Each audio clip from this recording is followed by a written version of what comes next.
하겠습니다. 할렐루야 인사하시기 바랍니다. 한 번 더 인사하겠습니다. 샬롬 인사하시기 바랍니다. 할렐루야는 여호와를 찬양하라, 여호와를 찬양하라 라는 말 뜻이고, 샬롬은 하나님의 평안이라는 뜻이니까 늘 할렐루야와 샬롬이 넘치는 우리 모든 월계수목교회 성도님들이 된 줄로 믿습니다. 오늘 말씀 마가복음 1장 35절에서 39절까지의 말씀을 통하여 우리가 잠시 말씀의 은혜를 나누기 원합니다. 여러분, 놀랍게도 2017년도 송구연신 예배가 벌써 일주일이 지났습니다. 벌써 새해가 된 지 일주일이 됐다는 것이죠. 대부분 새해가 되면 어떤 결심을 합니까? 각자 나름대로의 결심을 합니다. 개인의 결심도 하고, 가정을 향한 결심도 하고, 직장을 향한 결심도 하고, 사업장을 향한 결심도 하게 되고, 또한 여러 가지로 다른 단체를 향한 결심도 하게 되는 것을 보게 됩니다. 여러분들은 어떠한 결심을 하셨습니까? 어떠한 각오로 2017년도를 출발하는지를 지금 묻고 있는 것입니다. 신년이 되면 가장 많이 붐비는 데가 있다고 하죠. 금연 클리닉이 붐비고, 헬스장이 붐비고, 요새는 또한 복싱장도 많이 붐비고, 또한 요가장도 많이 붐빈다고 합니다. 또한 외국어 학원에도 사람들이 많이 붐빈다고 하죠. 여기 계신 분들 가운데도 분명히 등록한 분들이 있을 줄 압니다. 그런데 유감스럽게도 작심삼일이라고 하죠. 계획했던 거 3일 만에 무너지는 것입니다. 사흘에 지나지 못한다는 것이죠. 1년이 365일이니까 계획한 것이 3일을 가지 못한다는 것은, 그렇다면 365일이니 100분의 1인 1%도 달성하지 못하고 끝나버리는 것이 솔직한 우리들의 현실인 것을 보게 됩니다. 지금 이 말씀을 드릴 때 여러분 가운데 그래, 내가 계획했던 거 3일을 못 넘겼어 라고 하는 분들이 있다면 우리 시간에 걱정하지 마시기 바랍니다. 오늘 말씀이 바로 작심삼일에서 이길 수 있는 그런 하나님의 은혜를 나누기 때문에 그렇습니다. 자, 그런데 위로가 되는 것은 작심삼일은 다 이유가 있기 때문에 작심삼일이 될 수밖에 없는 것입니다. 내가 의지가 약해서, 물론 그럴 수도 있지만 과학적으로 보면 의지하고는 상관이 없음을 우리가 알 수가 있습니다.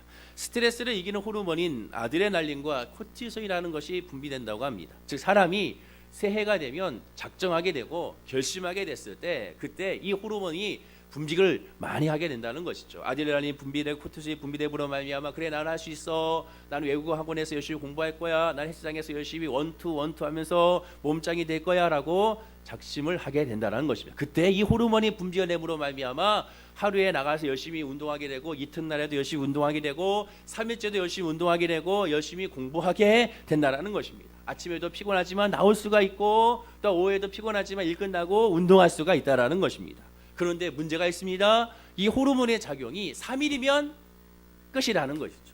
3일만 지나면 이 아드레날린과 코티솔의 분비가 멈춘다고 합니다. 우리의 뇌가요, 자연스럽게 야, 3일 됐어, 이제 그만 포기해, 이제 끝났어 라고 우리 뇌가 이미 그렇게 말한다는 것이죠. 왜 그러느냐?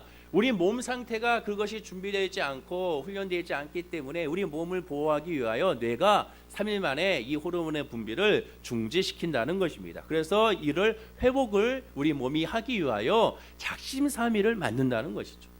캐나다의 심리학자 피터 허먼 교수님의 연구 논문을 봤더니 4명 중에 1명은요 다 일주일 만에 포기한다고 합니다.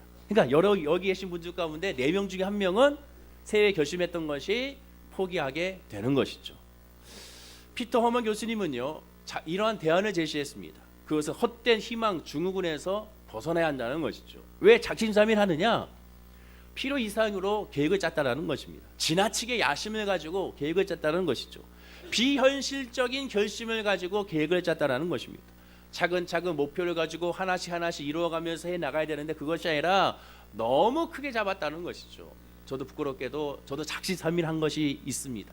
뭐냐면 새해에는 제가 운동을 좀 해야겠다, 살 좀 빼야겠다, 제가 지금 100kg가 나가니까 좀 살 좀 빼야겠다. 놀라시는 것 같습니다. 저희가 이 100kg가 나갑니다. 세상에 너무 놀랍지 않습니까? 그래서 이제 예전에 한창 때의 모습 88kg의 모습으로 12kg를 여기서 빼면 그럼 너무 보기가 그럴지 모르겠지만 아무튼 좀 살을 빼야겠다 생각으로 결심한 것이 뭐냐면 계단을 올라가야겠다. KBS에도 계단 오르기 운동이라는 게 있지 않습니까? 계단 올라가야겠다. 그래, 올라가자. 하루 만에 무너졌습니다. 왜냐하면 저희 집이 15층이거든요. 15층까지 올라가는데 처음에 올라갈 때 죽을 뻔했습니다. 그래서 다시는 이제 올라가지 않죠. 누구한테 말하지 않고 혼자 작심했다가 혼자 무너뜨린 것이 바로 계단 오르기였던 것을 보게 됩니다. 여러분, 미국의 의사 맥스웰 모츠라는 의사가 이런 대안을 제시했습니다. 바로 21일의 법칙이라는 것이죠. 예전에 한번 말씀드린 것 같은데 이분이 쓴 저서 성공의 법칙이라는 책에 아주 유명한 법칙이 바로 21일의 법칙입니다. 이 법칙에는 무엇이든지 21일만 하면 계속 유지하면 습관이 되고 그렇게 되면 할 수가 있다라는 것이죠. 즉 외국어 학원도 21일만 꾸준히 다니면 끝까지 갈 수가 있다라는 것이고요. 운동도 21일만 끝까지 열심히 하면 계속 끝까지 갈 수가 있다라는 것입니다. 왜냐하면 과학적으로 이유를 밝히는데 21일은 우리의 뇌가 새로운 행동에 익숙해지는 데 걸리는 최소한의 시간이다라고 말하게 됩니다. 그러니까 21일 동안 꾸준히 하면 뇌가 야 이제는 이렇게 해야 되는구나, 이렇게 하지 않으면 안 되겠구나라는 것을 알려주는 그러한 역할을 한다는 것이죠. 그러니까 제가 15층을 21일 동안 계속 다녔으면 성공할 수가 있는 것인데 안 합니다. 왜? 힘드니까. 이것을 예수님의 40일의 이 우리 기적을 40번의 기적으로 한번 적용하게 되면 새벽 예배 여러분들 일주일 동안 5일 동안 잘 나오셨는데 이것을 21일 동안 계속 꾸준히 나오면 365일 새벽 예배 나오는 데는 지장이 없다라는 그런 이론이 될 수가 있는 것이죠. 그런데 여러분 가만히 생각해 보면 21일 동안 새벽 예배 계속 나온다 하더라도 365일 계속 나올 수 있을까요? 나올 수가 없는 것을 보게 됩니다. 왜냐? 헛된 희망 주인군이나 20일의 성공 법칙이나 현실은 작심삼일일 수밖에 없다라는 것이죠. 왜냐? 우리는 인간이기 때문에 그렇습니다. 아무리 계획을 하고 아무리 그런 습관을 가진다 하더라도 우리는 인간이기 때문에 그것에 대해서 결코 승리할 수가 없다라는 것입니다. 그럼 다른 방법을 찾아야 되는 것이죠. 그 다른 방법이 무엇이냐? 오늘 성경에 나와 있는 예수님을 통하여 그 방법을 우리가 알 수가 있습니다. 즉 작심삼일을 이길 수 있는 유일한 방법은 무엇이냐? 이 세상적인 방법과 심리학적인 방법이 아니라 성경에서 그 방법을 찾아야 되고 성경의 방법을 우리가 동원했을 때 진정으로 작심삼일을 이길 수가 있다라는 것입니다. 자, 그러면 첫째로 어떻게 해야 작심삼일에서 벗어날 수 있을까? 기도해야 작심삼일에서 벗어날 수가 있게 되는 것입니다. 오늘 본문 35절의 말씀을 우리 다 같이 한번 읽어보겠습니다. 35절 말씀입니다. 시작. 새벽 아직도 밝기 전에 예수께서 일어나 나가 한적하는 곳으로 가사 거기서 기도하시더니, 예수님은 새벽 아직도 밝기 전에 한적한 곳에 가셔서 뭐 하셨느냐? 기도하셨습니다. 한마디로 기도 외에는 성도가 새 결심을 이룰 수 있는 방법이 없다라는 것입니다. 그러나 우리가 분명히 알아야 될 것이 있습니다. 기도하는 대로 다 이루어진다고 생각하면 안 됩니다. 여러분들이 기도하는 대로 다 응답이 됩니까? 아니에요. 기도하는 대로 응답됩니다 라고 말한다면 그것은 다른 말로 불신앙입니다. 그 고백은 불신앙이에요. 어느 누구도 기도하는 대로 절대로 응답받을 수가 없습니다. 하나님의 사람 모세도 기도하는 대로 응답받지 못했습니다. 하나님 나 저 가나안 땅에 들어가고 싶어요. 적과 꿀이라는 가나안 땅에 나를 들어보내 주세요라 기도했지만 하나님께서는 안 된다라고 말씀하셨습니다. 사도 바울에게 하나님 나에게 이 질병을 고쳐주세요, 치유해 주세요라고 그렇게 3번이나 하나님께 무릎 꿇고 간구했지만 하나님은 예수님을 말씀하십니다. 내 은혜가 내게 족하도다라고 거절하셨습니다. 즉 우리가 기도하는 대로 응답받느냐? 그렇지가 않다는 것입니다. 우리가 기도하는 대로 하나님이 역사하시느냐? 그렇지가 않다는 것입니다. 기도하는 대로 이루어지는 것이 기도가 아닙니다. 내가 원하는 대로 이루기 위하여 기도라는 것을 동원하는 것이 아니라는 것입니다. 기도는 하나님과의 은혜와 하나님의 간섭을 먼저 요구하는 것이 기도입니다. 하나님 내 삶에 개입해 주세요. 내 삶에 하나님께서 인도해 주세요. 내 삶을 하나님께서 주관해 주세요. 그것이 바로 기도라는 것입니다. 나아가 기도는 하나님과의 교제가 되는 것입니다. 하나님과의 대화가 되는 것입니다. 늘 하나님을 생각하고 늘 하나님을 묵상하는 것이 그것이 바로 기도라는 것입니다. 데살로니가전서 5장 17절에 그래서 이렇게 말씀하는 겁니다. 쉬지 말고 기도하라. 그 뜻은 무엇이냐? 쉬지 말고 불러 두 손 모으고 하는 것이 아니라 늘 하나님을 생각하라. 늘 하나님을 묵상해라. 늘 하나님의 은혜를 사모해라. 늘 하나님의 인도하심을 바라라. 그것이 바로 쉬지 말고 기도하라라는 뜻의 내용이 되는 것입니다. 잠언서 3장 6절에 보면 너는 범사의 그를 인정하라. 그리하면 내 길을 지도하시리라 라고 말씀합니다. 너는 범사의 그를 인정하라. 어떻게 인정합니까? 기도가 바로 범사의 하나님을 인정하는 것입니다.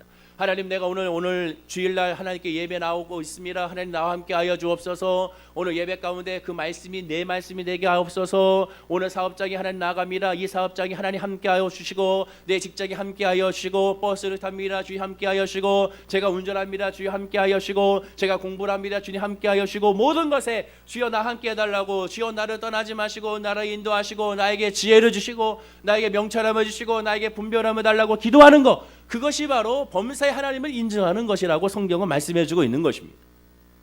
미친 척하고 성경 말씀대로 살아본 1년이라는 책이 있습니다. 2008년도에 제이콥스라는 사람이 지어서 우리나라에도 그것이 출판이 됐죠. 상하권으로 되어 있습니다. 여러분 한번 읽어보기를 원하긴 하지만 개인적으로는 추천을 하지 않습니다. 왜냐하면 이 성경의대로 미친 척하고 성경대로 말씀 살아본 1년이라는 책을 보면 이 책은 정말로 그대로 살아간 것처럼 그런 내용이 나온 것처럼 볼 수 있지만 그런 내용은 아니었습니다. 원래는 미친 척하고 성경대로 살아가기 1년을 통해서 제가 깨닫고자 하는 것은 미친 척하고 성경대로 살라고 했더니 안 되는구나. 하나님의 말씀대로 사는 것이 힘들구나. 불가능하구나.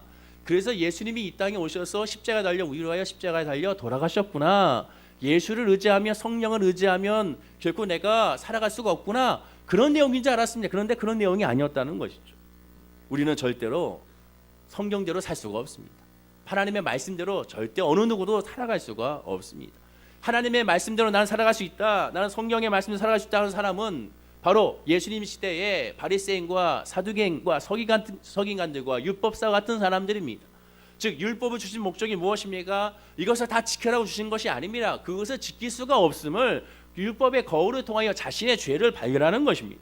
성경 말씀대로 살아갈 수가 있는 것이 아닙니다. 우리는 성경대로 살아갈 수가 없는 연약한 육신의 존재라는 것이죠. 그러나 우리에게는 살아갈 수 있는 힘과 능력과 권능이 있습니다. 그것이 무엇이냐? 그것이 바로 기도라는 것입니다. 우리는 성경의 말씀대로 살아갈 수 없지만 그러나 기도의 무기가 있기 때문에 기도로 우리는 살아갈 수가 있게 되는 것입니다. 복음서에 보면 예수님은 어디서 무엇을 하는지 이 기도라는 것을 놓치지 않았습니다. 늘 기도하고 기도하셨습니다. 그런데 예수님은 누구십니까? 하나님의 아들, 즉 하나님이십니다. 하나님인데도 기도하셨습니다. 왜 하나님인데도 기도하셨을까요? 요한복음 5장 17절에 보면 이렇게 그 이유를 말씀해 주시는데 예수께서 그들에게 이르시되 내 아버지께서 이제까지 일하시니 나도 일한다 하시매라고 말씀합니다. 좀 더 들어볼까요? 19절에 보면 예수께서 그들에게 이르시되 내가 진실로 진실로 너에게 이르노니 아들이 아버지께서 하신 일을 보지 않고는 아무것도 스스로 할 수 없나니 아버지께서 행하신 그것을 아들도 그와 같이 행하느니라 라고 말씀합니다. 무슨 뜻이냐? 아버지께서 하시는 것을 내가 한다라는 것입니다. 즉 아버지께서 하시는 것을 내가 해야 되기 때문에 예수님께서 뭐 하시냐? 기도하신다는 것입니다. 즉 기도는 무엇이냐? 아버지의 뜻을 물어본다는 것이죠. 아버지 내가 무엇을 해야 됩니까? 아버지 무엇을 하길 원하십니까? 아버지께서 행하고자 하는 것이 무엇입니까? 그것을 내게 알려주십시오. 그것이 기도라는 것입니다. 기도란 내가 원하는 것을 구하는 것이 아니라 아버지의 뜻을 구하는 것입니다. 하나님의 뜻이 무엇입니까? 2017년도에 나를 향한 하나님의 뜻이 무엇입니까? 내 가정을 향한 하나님의 뜻이 무엇입니까? 내 직장과 사업者향한 하나님의 뜻이 무엇입니까? 우리 월계 순복음교회 향한 하나님의 뜻이 무엇입니까? 물어보고 기도하는 것이 바로 기도의 모습이라는 것입니다. 예수님은 늘 하나님과 일일이 의논하면서 행하셨습니다. 하나님이 원치 않으면 하지 않으셨습니다. 그러나 하나님이 원하는 거면 무조건 순종하고 나아가신 분이 바로 예수님이라는 것이죠. 우리도 마찬가지입니다. 우리도 하나님께 기도로 우리의 계획을 구해야 됩니다. 기도하지 않고 행하는 것은 작심삼일이 될 수밖에 없습니다. 그러나 기도 가운데 하나님의 말씀을 받고 하나님의 은혜 가운데 하나님의 평안함으로 하나님의 소망으로 하나님의 기쁨으로 받는 그 말씀의 계획은 작심삼일이 될 수가 없다라는 것입니다. 즉 작심삼일이 된 이유가 무엇이냐? 하나님의 말씀을 받지 않고 했기 때문에 작심삼일이 될 수밖에 없는 것입니다. 그러나 주의 말씀을 받고 하나님의 은혜 가운데서 하나님의 계획을 받게 되면 결코 중간에 포기하거나 좌절하거나 실패할 수가 없다라는 것입니다. 예수님도 매일 기도하셨는데 우리는 어떠합니까? 우리는 더 주님께 기도하며 간구해야 되는 것입니다. 예수님의 40번의 기정 예배, 새벽 예배를 통하여 여러분들 하나님의 말씀을 받으시길 바랍니다. 오늘도 이 시간에 말씀을 받으시기 바랍니다. 하나님의 말씀을 받았을 때 그 말씀으로 말미암아 움직일 수가 있는 것입니다. 이 말씀을 받기 위해서 무엇을 해야 되느냐? 기도해야 되는 것입니다. 기도해야 말씀을 받고 기도해야 점검하고 기도해야 그것을 실천할 수 있는 힘과 용기가 생기게 되는 것입니다. 그 두 번째, 기도하라고 했는데 그럼 어떻게 언제 기도해야 될 것인가? 언제 기도해야 될까요? 예수님은요 새벽에 기도하셨습니다. 그러면 우리도 새벽에 기도해야 될까요? 물론 새벽에 기도하면 좋습니다. 새벽 시간이 가장 우리가 머리가 맑고 하나님께 집중할 수 있는 시간이기 때문에 그렇습니다. 그 새벽 시간이 가장 공부하기도 좋고 활동하기도 가장 좋은 시간이 바로 이 새벽 시간이 되기도 하는 것이죠. 그러나 당시 예수님의 시대로 우리가 한번 돌아가 봐야겠습니다. 왜냐하면 하나님의 말씀의 적용은 당시의 상황과 환경과 문화와 배경을 통하여 그 말씀을 살펴보고 오늘날 우리 시대에 우리의 삶에 우리의 영 가운데 적용을 해야 되기 때문에 그렇습니다. 그럼 당시 예수님의 그 시대에 기도하는 그때의 그 환경과 문화를 한번 살펴봐야겠죠. 당시의 유대인들의 시간관념에 대해서 먼저 한번 살펴봐야겠습니다. 창세기 1장에 보면 알 수 있는 것처럼 당시의 유대인들의 시간관념은 오늘날 우리의 시간관념과는 날짜관념과는 전혀 달랐습니다. 유대인의 하루는 오늘날 우리가 생각하는 하루와는 전혀 달랐다는 것입니다. 유대인의 하루는 해질 때부터 시작하여 다음날 해가 질 때까지가 하루가 됩니다. 창조의 유기를 보시면 더 정확히 알 수가 있습니다. 창조의 유기는 전부 저녁이 되며 아침이 되니 몇째 날이라 라고 말씀하게 됩니다. 저녁이 되고 아침이 됐을 때 하루가 된다고 말을 하게 됩니다. 즉 하루의 시작이 언제냐? 새벽이 아니라 해가 떠오를 때가 아니라 바로 저녁이 하루의 시작이라고 날짜 개념을 유대인들은 생각하고 있었습니다. 이 개념은 하나님의 개념이었고 하나님의 말씀의 개념이 그 말씀의 개념이 유대인들에게도 흘러 넘치게 된 것이죠. 예수님은 오늘 본문 42절에 이렇게 나와 있습니다. 저물어 해가 질 때 모든 병자와 귀신 들린 자를 예수께 데려왔다라고 표현합니다. 저물어 해가 질 때라는 것은 바로 그때 하루의 마감이 아니라 하루의 시작의 때를 말하게 됩니다. 각종 병자와 귀신 자들을 하루의 마감의 때가 아니라 하루의 시작할 때에 제 하루의 시작의 첫 사역이 병자를 위한 치유의 사역이었음을 나타내주고 있는 것입니다. 이는 유대인의 시간관념으로 봤을 때 하루의 마지막 시간이 아니라 병자를 고쳐주는 것이 결국 첫 시간의 첫 시작이라는 것이죠. 본문 45절에 보면 새벽 아직도 밝기 전에라고 말씀합니다. 그러면 새벽 아직도 밝기 전에라는 것은 언제입니까? 하루의 시작이 되는 것이 아니라 하루의 마감하는 시간을 의미하게 되는 것입니다. 새 하루가 시작되는 시점이 아니라 새 날이 시작된 후 한참이 지난 그 10시간 이상이 지난 후 경과된 후가 바로 오늘 본문의 시작이 되는 것입니다. 이는 유대인들의 날짜의 개념입니다. 그러나 그들에게 있어서의 실제적인 삶의 생활은 새벽에 해가 뜰 때부터 시작되게 되는 것을 보게 되는 것입니다. 그러면 유대인들에게 있어서의 시간 개념은 24시간은 무엇입니까? 늘 모든 24시간은 상관없이 하나님께 기도하고 예배하는 시간이 되게 되는 것입니다. 24시간은 상관없이 늘 하나님을 깨어 있어야 되며 하나님의 말씀 안에 있어야 되며 하나님을 바라봐야 되며 하나님의 묵상하는 시간이 바로 24시간이라고 그들은 고백하게 되는 것입니다. 즉 우리가 행동했을 때 우리가 활동했을 때 해가 떠올랐을 때로 하나님을 바라봐야 되고 우리가 잠을 자는 그 순간에도 여호와 하나님을 바라보는 시간이라고 우리에게 지금 말씀해주고 있는 것입니다. 그것이 유대인들의 시간 관념이었다는 것입니다. 그래서 그 시간 가운데 더 주목해야 될 것은 예수님이 기도하는 시간은 24시간이었고 그 다음에 예수님이 기도하는 장소에 대해서 우리가 한번 살펴봐야 됩니다. 예수님의 공사역 기간 3년 반 동안에 예수님은 주변에는 많은 사람들이 따라다녔습니다. 그러다 보니까 예수님은 홀로 기도할 수 있는 곳이 굉장히 부족하게 되죠. 사람들이 물러가도 12명의 제자들은 늘 예수님의 곁에 붙어 있었습니다. 지금도 마찬가지입니다. 저녁에 즉 새날이 돼도 난 후에도 많은 사람들이 예수님께 다가왔기 때문에 예수님은 치유하여 주셨습니다. 그리고 어느 정도 주무신 후에도 제자들이 일어나기 전에 먼저 일어나셔서 그들과 떨어지셔서 혼자 있을 수 있는 장소에서 기도하시는 것을 보게 됩니다. 이런 기도할 때 사람의 방해를 받지 아니하고 세상 모든 일에 신경 쓰지 아니하며 하나님과의 1대1의 조용한 묵상과 기도와 관계를 원하시는 것을 우리가 알 수가 있습니다.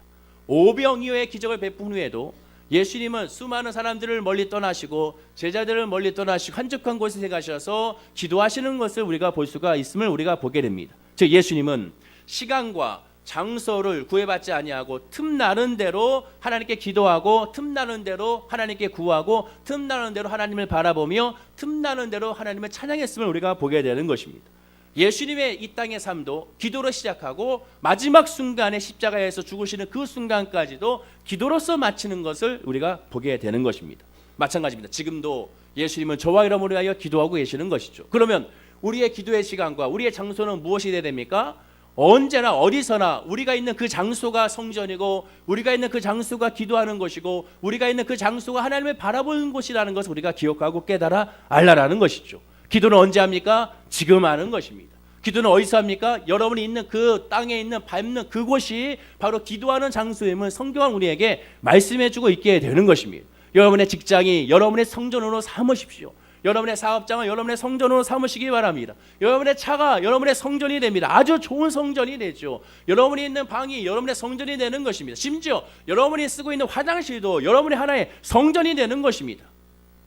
야곱이 그가 움직이는 곳곳마다 단을 쌓고 하나님을 예비한 것처럼 저와 여러분도 마찬가지입니다. 가는 곳곳마다 주님을 예비하는 장소, 주님을 찬양하는 장소, 주님을 기도하는 장소가 저와 여러분이 되어야 됩니다. 그렇게 했을 때 새해 하나님의 은혜 가운데 하나님의 말씀으로 말미암아 작심삼일에서 벗어날 수가 있게 되는 것입니다. 그리고 마지막으로 세 번째로 작심삼일에서 벗어나기 위해서는 모든 기도의 중심이 하나님이 되어야 되는 것입니다. 하나님이 되지 않았을 때 우리는 작심삼일이 될 수밖에 없는 것입니다. 예수님은 따로 한적한 곳으로 가셔서 기도하셨습니다. 그런데 눈치 없는 제자들의 모습을 보십시오. 우리 본문 36절과 37절 말씀을 한번 읽어보겠습니다. 36절 37절 말씀입니다. 시작. 시몬과 및 그와 함께 있는 자들이 예수의 뒤를 따라가 만나서 이르되 모든 사람이 주를 찾나이다. 예수님은요 따로 한적한 곳에 가셔서 기도하길 원하셨습니다. 그리고 기도하고 있는 중에도 꽃도 새벽부터 사람들이 찾아왔다고 제자들이 사람들을 데려온 것을 보게 됩니다. 예수님께서 하나님과 1대1의 교제를 하기 위하여 기도하고 있는데 눈치 없이 따라가고 있는 제자들의 모습을 볼 수가 있는 것입니다. 어제처럼 각종 병자들이 고쳐달라고 계속 찾아온 것입니다. 분명 이 안에는 불구자도 있을 것이고 묻는 병자도 있을 것이고 또한 귀머거리도 있을 것이고 귀신 들린 사람도 있었을 것입니다. 그런데 놀라운 반응을 예수님이 보이십니다. 우리 마가복음 1장 오늘 본문 38절 말씀 너무 중요하니까 우리 큰 소리로 38절 말씀을 읽겠습니다. 시작. 이르시되 우리가 다른 가까운 마을들로 가자. 거기서도 전도하리니 내가 이를 위하여 왔노라 하시고.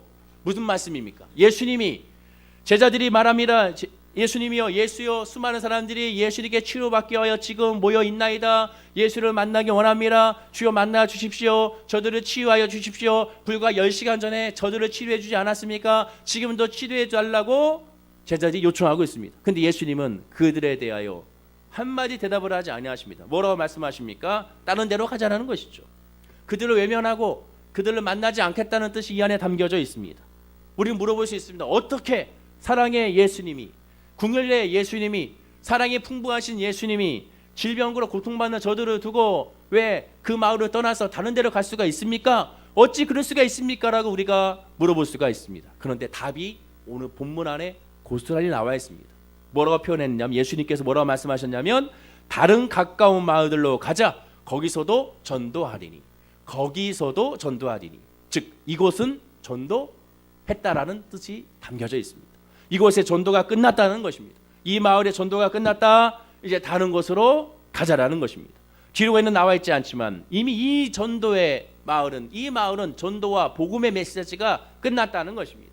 이미 그들에게 복음이 다 전파가 됐다라는 것입니다. 그곳에서 그들의 사람들에게 하나님의 나라와 메시아에 대한 복음, 회개하라 천국이 가까운다는 복음이 그들에게 이미 전파됐다라는 것입니다. 즉 지금 모여든 이 사람들에게도 복음이 이미 전파가 됐다라는 것입니다. 복음이 이미 그들에게 들어갔다라는 것입니다. 그러나 무엇입니까? 복음이 들어갔지만 그들은 복음에 관심이 없었다는 것입니다. 예수님의 관심이 없었다는 것입니다. 구원에 관심이 없었다는 것입니다. 여러분 질병은 지금 질병 하나 고침받고 나서 또 다시 질병이 안 걸립니까? 또 질병이 걸립니다. 감기에 걸렸다가 또 다시 감기에 걸리게 됩니다. 체했다가 또 다시 기도하고 나오면 또 체험을 얻게 됩니다. 또 암병에 걸렸어도 또 다시 재발할 수도 있는 것이 육신의 질병입니다. 즉 문제나 질병이나 이 삶의 문제들 어려운 환경들은 그것이 해결했다고 해서 이제 완전히 자유와 해방되는 것이 아니라 또다시 그 문제와 어려움은 다가오고 또 다가오고 또 다가온다라는 것입니다. 문제는 무엇입니까? 그것이 다가오는 그 자체가 문제가 아니라 그것을 통하여 예수를 만나고 하나님을 만나야 되는 것입니다. 복음이 들어가야 되는 것입니다. 말씀이 들어가야 되는 것입니다. 관심사가 말씀이 아니라 예수 그리스도가 아니라 이 세상 가운데 있었기 때문에 예수님은 그들을 만나지 않았다는 것입니다. 치유의 기적이 왜 나타납니까? 질병의 기적이 왜 나타납니까? 예수님께서 왜 40번의 기적을 일으키셨습니까? 그 기적 자체의 목적이 아닙니다. 예수님이 불쌍히 여기신 것이 네가 귀머거리구나 불쌍하다. 네가 암에 걸렸구나 불쌍하다. 네가 남의 환자구나 불쌍하다. 예수님은 그것 때문에 불쌍하게 여기신 것이 아닙니다. 예수를 알지 못하고 구원이 없기 때문에 예수님은 그 영이 하나님을 알지 못하기 때문에 불쌍하게 여기신 것입니다. 그들에게 그것이 불쌍하기 때문에 그들을 품으신 것입니다. 그들에게 질병의 치유함으로 말미암아 기적의 역사가 나타남으로 말미암아 내가 메시아라, 내가 하나님의 아들이라는 것을 그들에게 깨달아 알게 하기 위하여 질병의 치유 역사를 해주신 것이지 그것 자체가 목적이 아니라는 것입니다. 왜 작심삼일이 일어납니까?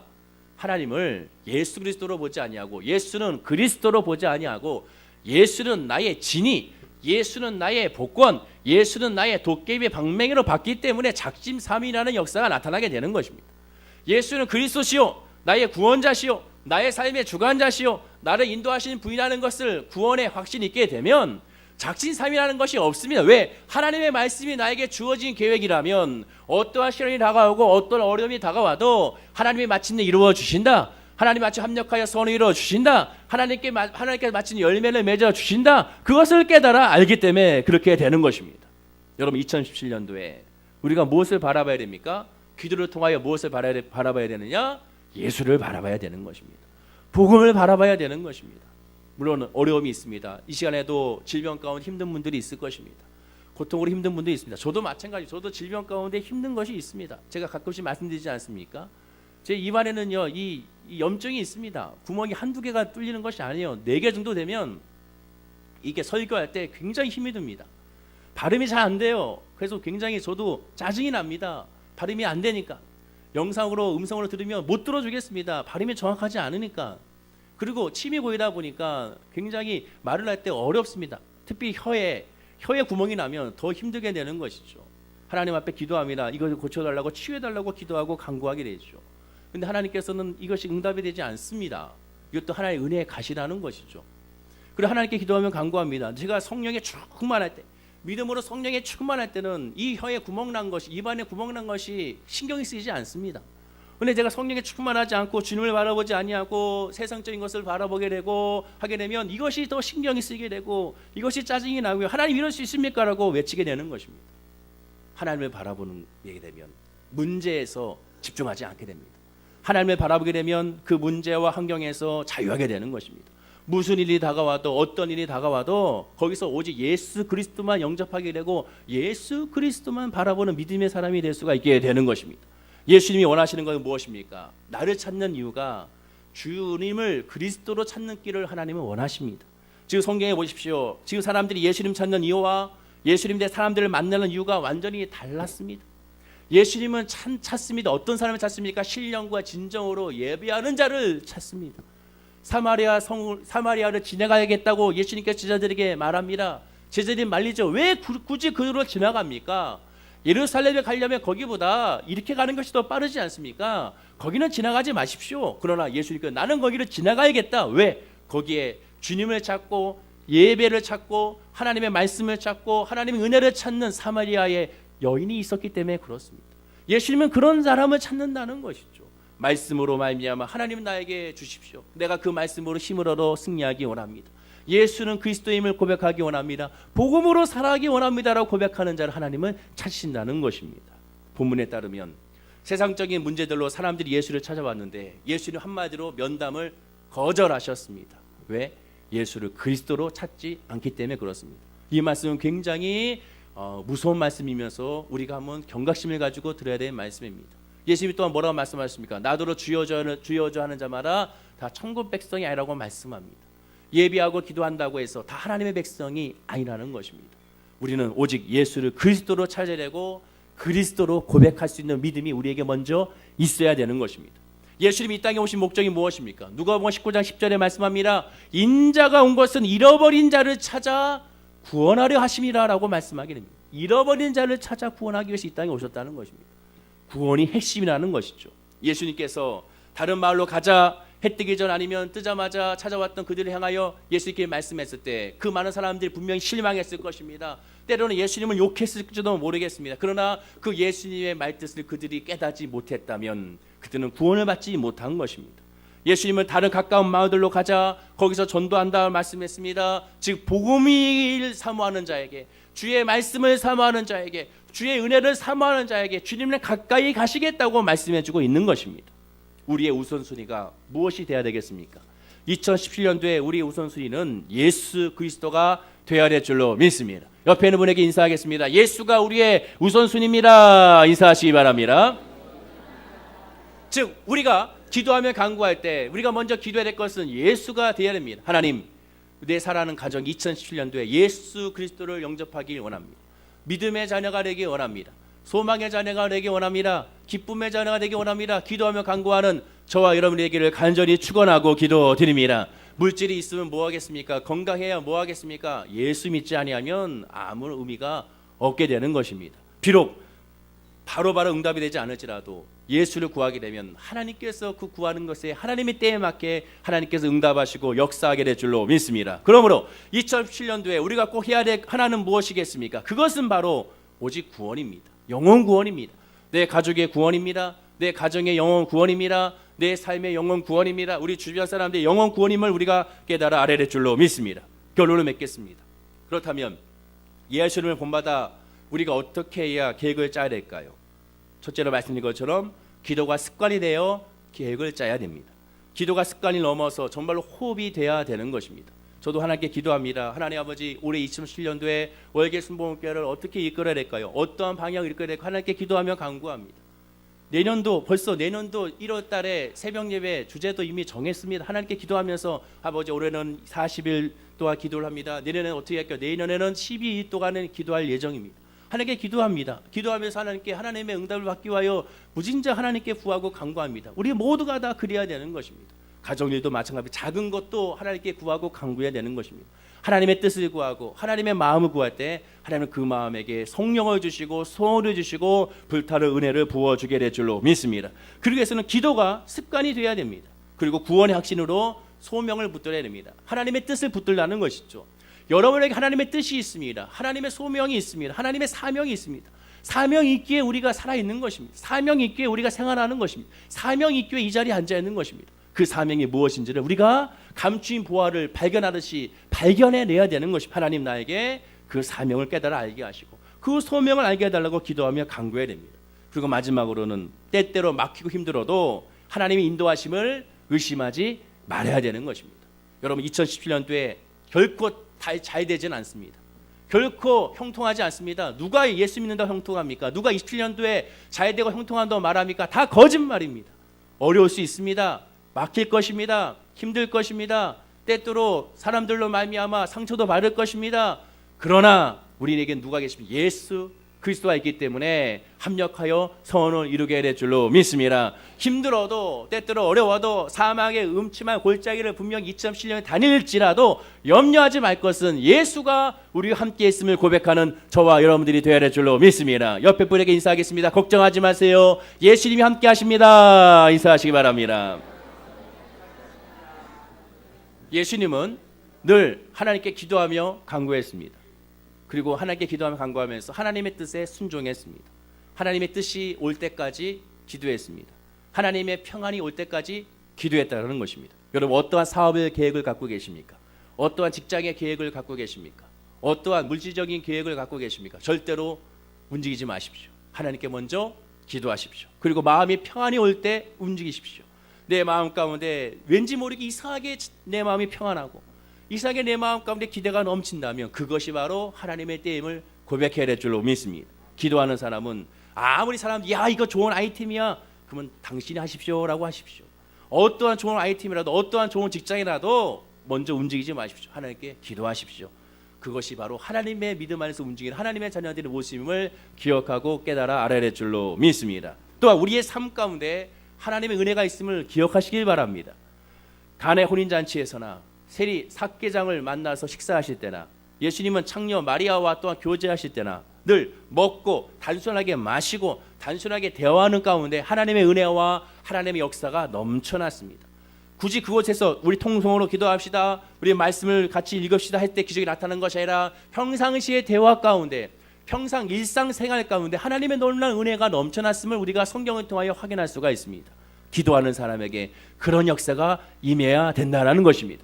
여러분이 있는 직장, 여러분이 있는 사업자, 여러분의 가정에서 평상시의 대화와 평상시의 삶 가운데 교제 가운데 이런 하나님의 은혜가 넘쳐나야 되는 것이고 넘쳐날 수 있도록 저와 여러분에게 이미 은혜의 복을 부어주셨음을 기억하고 깨달아 알아야 될 줄로 믿습니다. 우리 모두 하나님의 자녀입니다. 우리가 하는 모든 일에 하나님이 동행하시고 보호하시고 지켜주십니다. 오늘 찬양대의 가사처럼 하나님이 우리와 지켜주시기 때문에, 하나님이 우리를 도와주시기 때문에 우리 결코 실망하고 좌절할 필요가 없게 되는 것입니다. 막히면 뭔가 하나님의 다른 길이 있겠지, 돌아가시길 바랍니다. 하나님의 역사가 있는 것입니다. 저는요, 희한하게도 한 번에 끝나는 것이 이상하게 없습니다. 지난번에도 정장 한 번 맞추려고 양복점에 전화를 했습니다. 그래서 인터넷에서 먼저 확인을 했죠. 확인했더니 노원구에 하나 있더라고요. 노원구에 갔습니다. 그리고 이제 주차를 하려고 했는데 주차장이 어딘지 몰라가지고 전화를 했습니다. 그랬더니만 전화를 받으시더라고요. 주차장이 어디예요? 그랬더니 알려주시는 겁니다. 그런데 마지막에 뭐라고 말씀하시냐? 오늘은 쉬는 날인데요 라고 말씀하시더라고요. 그래서 그럼 언제 가야 될까요? 내일 오세요. 내일 수요 예배가 있고 금요일 날 그러면 가겠습니다 라고 했는데 끊었습니다. 근데 이제 마음이 조급하니까, 얼마나 성질이 급합니까 저도. 그러니까 안 되겠다, 다른 데 가자 그래요. 다른 데 또 노원구 정장 해가지고 해봤더니 또 다른 데 있더라고요. 다른 데 있어가지고 또 찾아서 갑니다. 가는데 왠지 불안해서 전화를 한번 하려고 하면서 거기를 한번 봤더니 맨 끝에 화요일은 쉽니다 라고 써있더라고요. 제가 알았습니다. 노원구에 있는 여러분 정장 매장은, 맞춤 정장은 화요일이면 무조건 다 쉽니다. 다 쉽니다. 제가 그래서 거기 갔다가 안 되고 여기 갔다 안 되고 한 번에 안 끝나고 두 번, 세 번에 돌아가는 것을 보게 됩니다. 이상하게 한두 번이 아닌 것이죠. 그러나 여러분, 막힐 때 염려하지 마십시오. 이것도 다 은혜입니다. 뭔가 하나님의 은혜가 있구나, 하나님의 메시지가 있구나, 하나님의 역사가 있구나, 우리가 알게 되는 것입니다. 때때로 2007년에 분명히 어려운 일이 다가올 것입니다. 그러나 하나님이 인도하십니다. 잠언서 16장 9절에 말씀합니다. 사람이 마음으로 자기의 길을 계획할지라도 그의 걸음을 인도하시는 이는 누구십니까? 여호와십니다. 여러분, 하나님이 여러분을 인도하십니다. 여러분 발걸음 하나님이 붙잡아 주십니다. 하나님 함께 하시기 때문에 누가 막을 수가 있겠습니까? 누가 뭐라고 할 수가 있겠습니까? 하나님 함께 하신다면 어떠한 계획이라도, 어떠한 소망이 나도 작심삼일이 되는 것이 아니라, 그것이 2017년도 송구 영신 예배 때 우리가 예비할 때 다시 한 해를 들여다봤을 때 많은 열매로 간증할 수 있는 분명한 그날 은혜가 저와 여러분에게 임하게 될 줄로 믿습니다. 기도하겠습니다. 아버지 하나님, 세상 사람들은 작심삼일합니다. 그러나 우리 예수 안에서 하나님의 뜻 안에 있는 우리 모든 성도 여러분들은 작심삼일 되는 것이 아니라 기도와 말씀과 소망으로 말미암아 기뻐하는 주의 백성이 된 줄로 믿습니다. 예수 안에 있게 하여 주시고, 성령 안에 있게 하여 주시고, 소망 안에 있게 하여 주시고, 기쁨 안에 있는 주의 백성이 될 수 있도록 복에 복을 더하여 주시옵소서.